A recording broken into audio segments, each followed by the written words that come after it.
เนาะกับสบายดีเนาะ สบายดี สบายดี สบายดีบ่าวลาวบ่าวพร โดยสบายดีทางวัดญาเด้อ โดย สบายดีทั้งน้องเบย สบายดีน้องเอ้ยสบายดีแล้วเดี๋ยวพร โดยวันนี้เฮาสิมาแถลงเรื่องหยังบ่ล่ะ เรื่องข่าวด่วนเนาะ ข่าวด่วนบ่ ข่าวที่ว่าอันเกี่ยวกับน้องเนี่ยเนาะ แม่น ก็คือว่ามีสายด่วนโทรเข้ามาทาง พ่อใหญ่บ้านบ่โทรมา ผู้ใหญ่บ้านทางสนุนเพิ่นโทรมาหาบ่ลาโดยตรงเลย โอ้โดย เพิ่นก็บอกว่าข่าวด่วนก็คือแบบขอแสดงความเสียใจนำน้องเพิ่นบ่รับ บ่ได้ไปต่อเนาะ บ่ได้ไปต่อเนาะ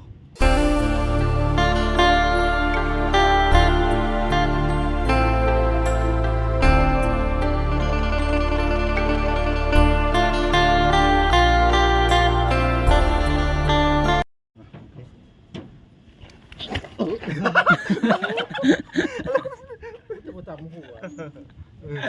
แย่ในหัวแล้ว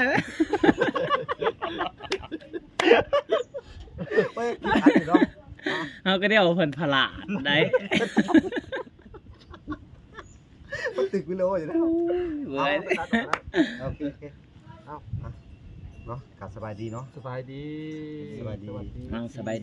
ายดีบ่าวลาวบ่าวพร โดยสบายดีทางวัดญาเด้อ โดย สบายดีทั้งน้องเบย สบายดีน้องเอ้ยสบายดีแล้วเดี๋ยวพร โดยวันนี้เฮาสิมาแถลงเรื่องหยังบ่ล่ะ เรื่องข่าวด่วนเนาะ ข่าวด่วนบ่ ข่าวที่ว่าอันเกี่ยวกับน้องเนี่ยเนาะ แม่น ก็คือว่ามีสายด่วนโทรเข้ามาทาง พ่อใหญ่บ้านบ่โทรมา ผู้ใหญ่บ้านทางสนุนเพิ่นโทรมาหาบ่ลาโดยตรงเลย โอ้โดย เพิ่นก็บอกว่าข่าวด่วนก็คือแบบขอแสดงความเสียใจนำน้องเพิ่นบ่รับ บ่ได้ไปต่อเนาะ บ่ได้ไปต่อเนาะเป็นจังได๋ความรู้สึก บ่ได้เป็นอย่างนั้นเราได้ก็สู้ซนอยู่นี่แหละ โอ้เนาะเอาจังได๋กับบ้านเกิดเมืองนอนเฮาเนาะน้องบ้านเกิดเมืองนอนเฮาก็พยายามปรับตัว ก็คืออ้ายเว้าแหละพยายามปรับตัวเข้าทางบ้านเพิ่นเนาะแต่ถึงเพิ่นสิบ่รับทางนั้นก็เพิ่นก็อยู่รับอยู่นี่เสมอเนาะบ่พรเพิ่นก็ว่าไปในคลิปเด้ผู้ใหญ่เพิ่นก็สิคุยปรึกษากันอยู่ในค คื ลิ อ ป สรุปเพิ่นแจ้งมาเรียบร้อยเนาะ แจ้งมาเรียบร้อยแล้วเพิ่นโทรมาหาบ่ล่ะเนาะ ขึ้นทางนั้นบ่รับ บ่รับ พี่น้อง อืม ก็เลยก็อาจจะสิอยู่ทางนั้นแหละเนาะ อยู่ ถ้า ทาง ว่า นั้น มีผู้ซื้อดินก็อาจจะนอกๆยับมาใกล้ทางแน่ โดยก็สิซื้อหาถือในหมู่บ้านเพิ่นนะมันสิมีหน้าทองในเนาะที่เฮาอยู่เนาะเพื่อนน้องอยู่ถ้ามีหน้าทองนอกก็อยากให้น้องมาอยู่ในเข้มทางใก ใกล้ ล้ๆทาง ทางแถวนี้ ก็ดีคือกันเนาะแต่ว่าหลังๆนั่นดินน่ะก็หาม่อนที่ว่ามันเหมาะสมเนาะในราคาเนาะโอ้แต่ว่างบซื้อดินนี่เนาะพี่น้องเอ้ยอันนี้บ่มีเนาะหรือว่าแนวใด คือว่าได้ยินทางช่องบ่แซน เนาะออกแสนบ่อ๋อแต่จุดประสงค์ของเพิ่นน่ะเพิ่นว่าสิไปซื้อให้ทางผู้ โอ้จุดประสงค์ทางผู้ใหญ่ใจะดีทางช่องบ่แซนอยากซื้อให้ทางป่าใช้พล ทางว่าใช้ผลไก่กับใช้ผลแต่ว่าในเมื่อ อันนี้ฮู้ข่าวสิแล้ว ตัวเลขมันออกมาสิว่าหรือว่าข่าวมันออกมาแบบสิแนว เพิ่นก็น่าจะอาจจะตัดสินใจมาชื่อทางนี้ก็เป็นไปได้ ก็ดีกันโอ้ก็ขอบพระคุณเพิ่นเนาะถ้าเพิ่นสิซอยเนาะเวลาก็ดีใจนํแต่ว่ามันคืออย่างเวลาได้อธิบายไปทุกๆคลิปเนาะทุกคนเนาะมันโมเมนต์อีหยังเนาะพี่น้อง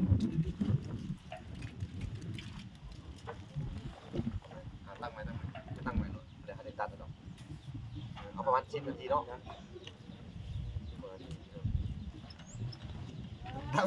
้งเลย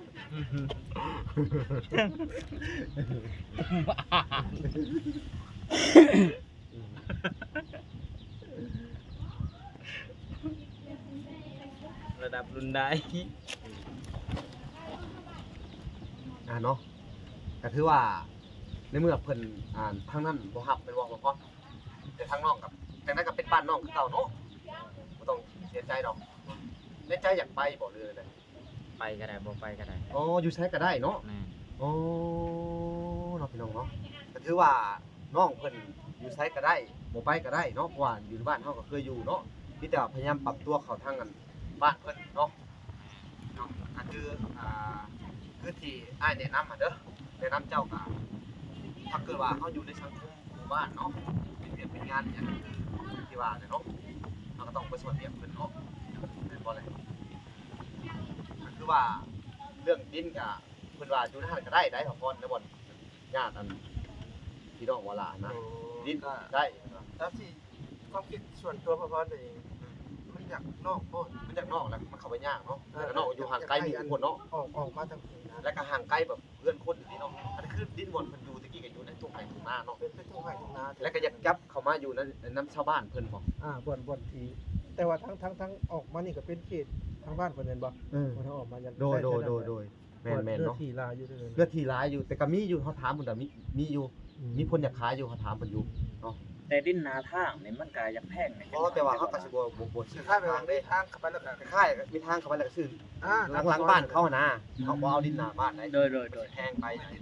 ต้นหน้าต้นสูงบ่แม่นแล้ว บ่แม่นได้ก็คือว่าหลังเฮือนเขาอีกนะเผื่อเขาจะขายไปสินะ โดย ก็คืออันเรื่องราวของเพิ่นเนาะว่าคือแบบบ่ได้ไปต่อ บ่ได้ไปต่อแล้วก็บ่เป็นหยังเนาะก็ บ่เป็นน้องๆไอ้เบิ่เนาะ อยู่แถวนั้นก็โอเค สู้ๆเด้อ โดย แต่ว่าทีมงานชุมเฮาก็สิมาอันหาเจ้าประจำเนาะ โดย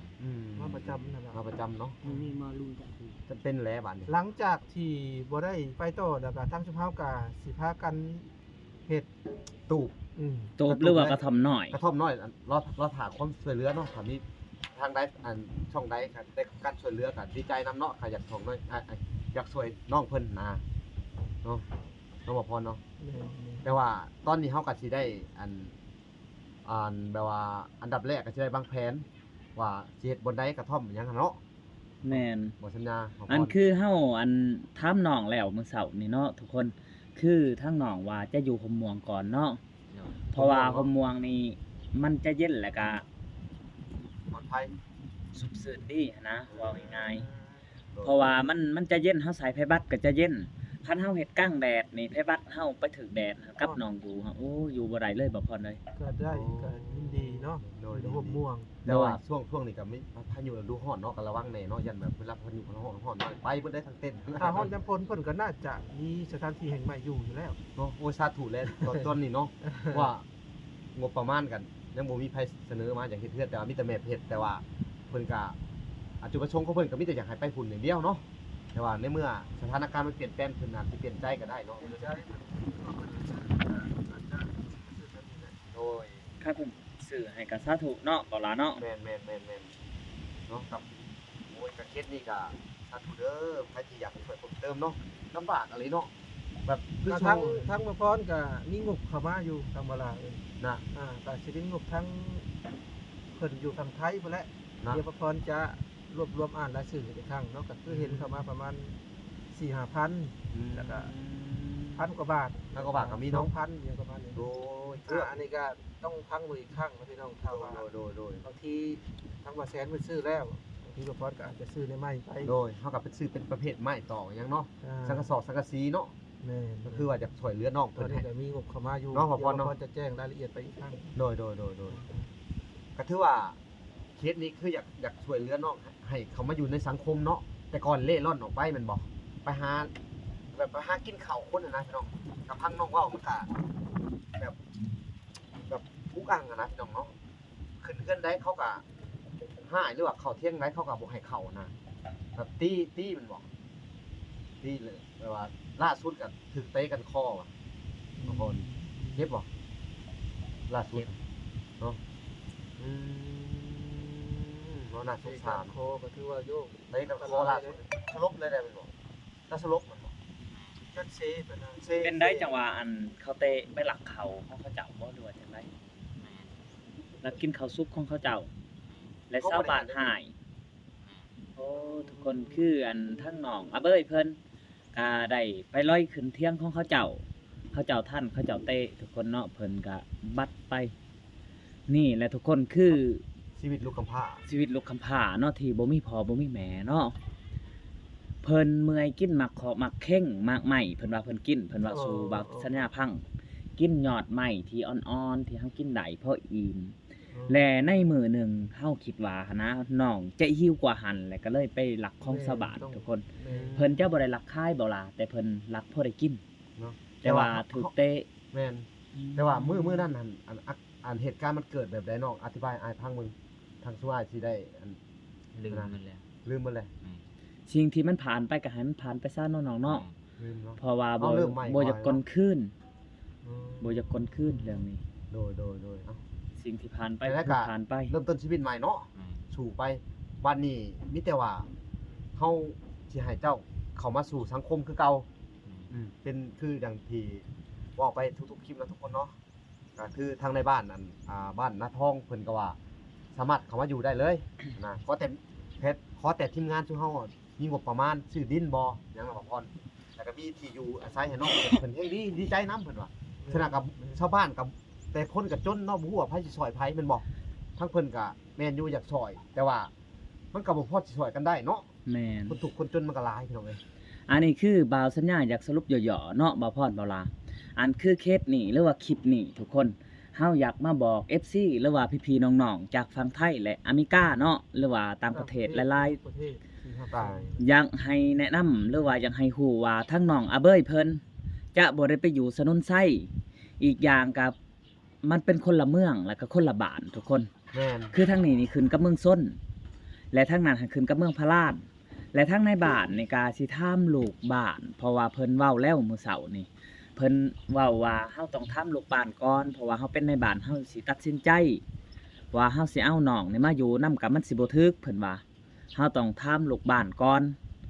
แต่ในเมื่อน้องนี่ก็เป็นคนลูกกำพร้าทุกคนที่เขาเจ้าหลายๆคนหูเนาะคือทางประวัติน้องก็บ่อยากคอยแจ้งปานใดแบบว่ามือสั่นตีนยาวไปซั่นหันนะ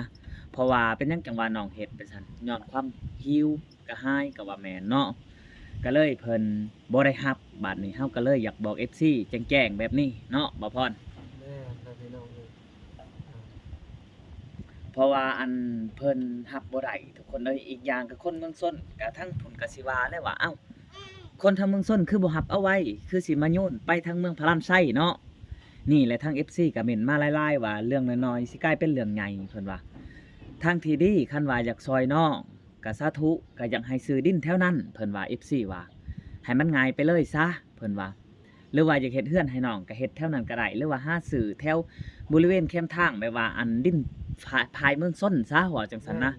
บ่ให้เอาพายพะลาน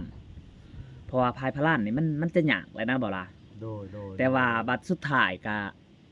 ได้ข่าวมาจบเจือเนาะก็คือเป็นสีที่ตัดสินเป็นที่เหียบห้อยก็คือทั้งน้องเพิ่นบ่ฮับเนาะ